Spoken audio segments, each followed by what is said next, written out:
The title of my talk is Longitudinal Trajectories, Letting the Data Show Us. So I'm going to be providing some motivating background and an introduction to longitudinal cluster analysis, as well as a very brief methods overview. And then I'll hand it off to Dr. Bandely to provide some more in-depth motivating examples from the field of perinatal epidemiology. So health researchers are familiar with the challenge of high density data.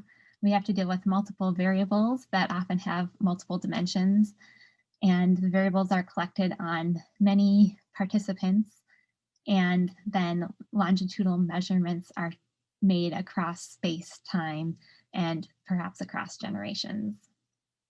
So this can be really overwhelming for researchers and trying to figure out how to handle all these data points. So I'll give an example from my field of pharmacoepidemiology. Pharmacoepidemiologists often have to work with pharmacy claims data, and these are really high dimensional dense data. So we have data on a whole array of medications, and each medication has important dimensions to consider, including dose, duration, and adherence. And we have observations on tens of thousands of patients in these claims databases. And there are longitudinal measurements for individuals over time in the scale of years, or maybe even decades. There are dispensing dates that can happen at least once a month, if not more frequently, and then information on days supply associated with each dispensing date. So we really have a lot of dimensions of data to consider when using pharmacy claims data, and I know that's true in other substantive areas as well. And now I just want to drive down on that point a little bit more and give a sub-example of medication exposure during pregnancy. So this is a hypothetical example, and we have 5 different women, and their medication exposures according to pregnancy and gestational week of pregnancy are plotted here. And we have a heat map of the dose for each gestational week, with the heat map legend in the color above, with yellow being indicating smaller, lower doses, and the red indicating higher doses. And this is all, we're talking about cumulative dose here. So you can see that all these women are exposed during pregnancy, and they're actually all exposed within each trimester of pregnancy, and they all have the same total cumulative exposure of medication. But there's a lot of variability across women. So one woman is taking low doses throughout the entire pregnancy, and some women are taking sporadic high doses just at a few short time points during pregnancy. So we have a lot of medication exposure information just across these 5 women. Now, a standard approach might oversimplify the data and just fold all these women, collapse them into one exposure level. So oftentimes in the standard approach might be to classify any medication exposure during pregnancy at one level and then no exposure at another level, or to consider any medication exposure in each trimester, or to even consider total cumulative dose during pregnancy. But with all these approaches, these standard approaches, all these women would be classified in the same exposure level. And that really removes some important variability.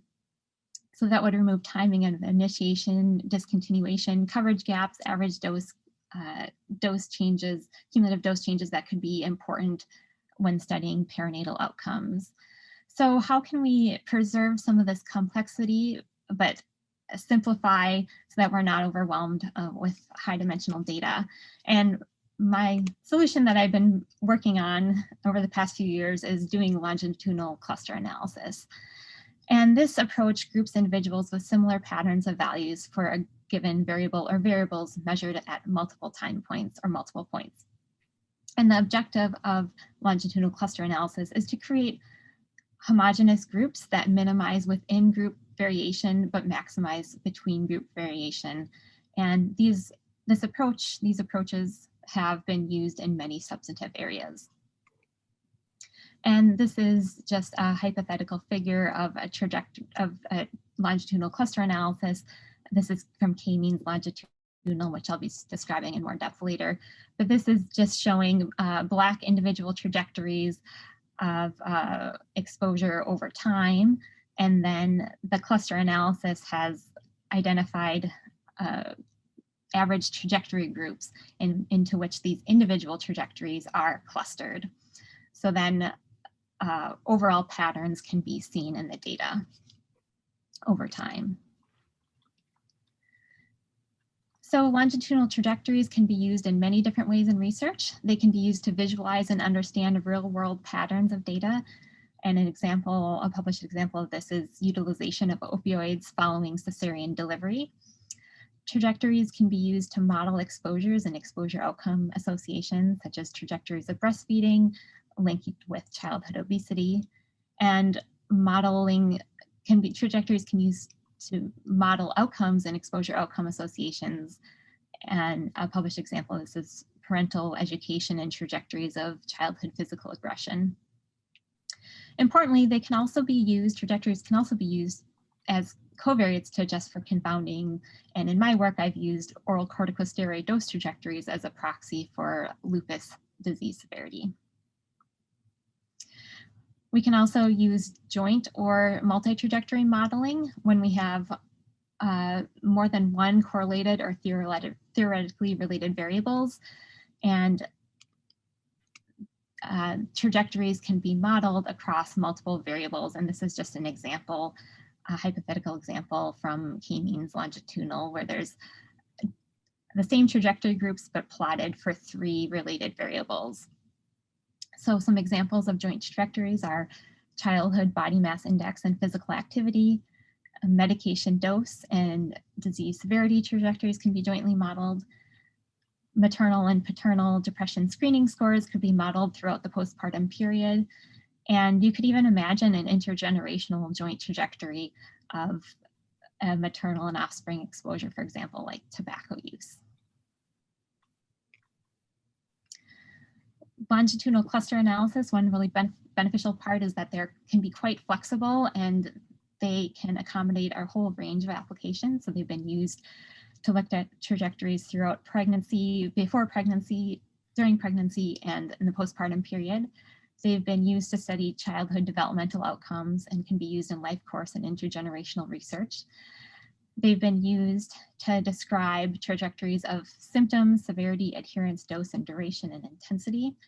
And they have been used to describe both acute and chronic exposures. And the time scale is very flexible. Trajectories have been used to, over the course of days, weeks, months, and years, to model various exposures and outcomes and covariates.